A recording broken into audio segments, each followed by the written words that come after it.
اهلا بيكم في وصفه قمر مع ايه عمر. وعشان دلع الكرش ما فيهوش معلش، انا جايه لكم النهارده بقى بوصفه الملوخيه والرز والكوكو اللي كان جوزك متعود ياكلها عند مامته ومش قادر ينسى طعمها.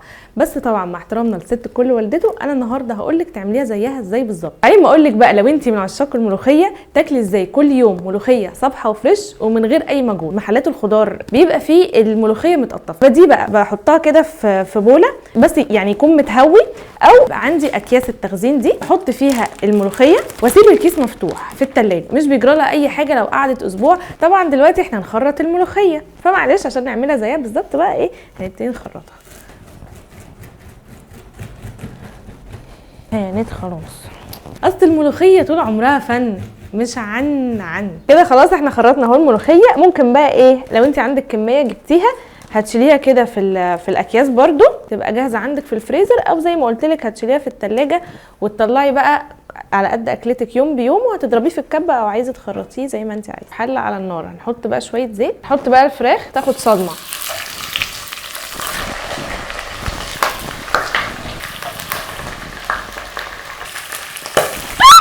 يا رب ارحمني بقى.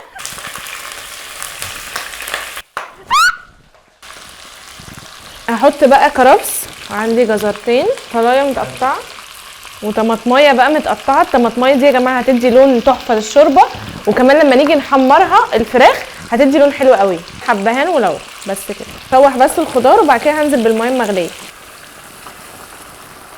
عشان تاخدي احلى شوربه. هتديها غلوه واحده بس، وبعد كده على نار هاديه خالص هتسيبيها تستوي بقى براحتها. تاخد حوالي نص ساعه ساعه الا ربع كده حسب وزن الفرخه. شويه زيت، معلقه سمنه بلدي كده محترمه مش شعريه. هننزل عليهم بقى بكوبايتين كده من الرز. مش هننزل بالميه غير لما احس ان كل رزايه اتغلفت بالماده الدهنيه اللي هي الزيت والسمنه، واحس انها سخنت جامد علشان الرز يبقى مفلفل ما يعجنش معايا. هننزل عليهم بقى برشه من الفلفل الاسود كده. هنحط بقى الميه المغليه لكل كوبايه رز هتاخد قصادها كوبايه ميه. يا عيني. هغطي واوطي واسيبها بقى تستوي. هتاخد حوالي 20 دقيقه والرز هيبقى مفلفل ويجنن. ايه ده، هو انا نسيت احط ملح؟ لا ما حطيتيش. عادي لو باظت منك ولا يهمك، حل بسيط بربع جنيه. هنجيب معلقه سمنه عليها مقدار الملح اللي احنا كنا عايزين نحطه وهنزوده على الوش. جربيها وادعيلي. هنزل على الرز بقى كده واديله تقليبه.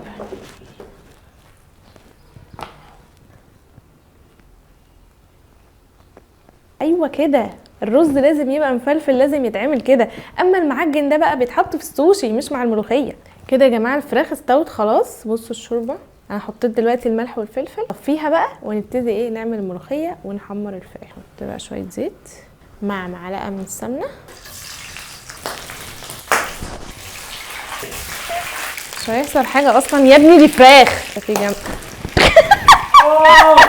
فده يا استاذه عارفه، ما انا عماله بترقع من الصبح اهو.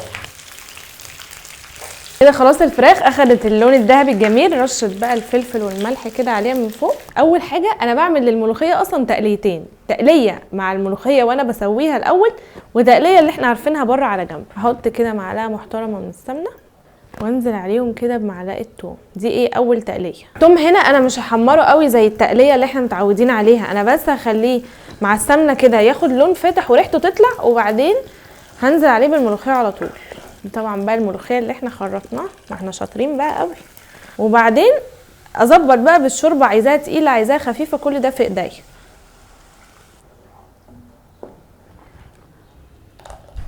هنحط بقى رشه صغيره من الفلفل، شويه ملح بقى. ما تنسوش ان الشوربه اصلا كان فيها ملح فمش هنحط ملح كتير.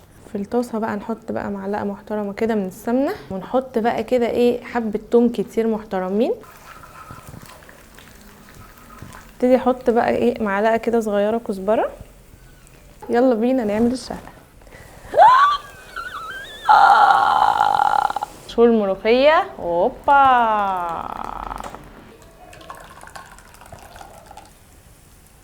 مع احترامنا بقى لملوخيه البرنس، اعملي اللي بقولك عليه ومحدش هيبقى برنس غيرك.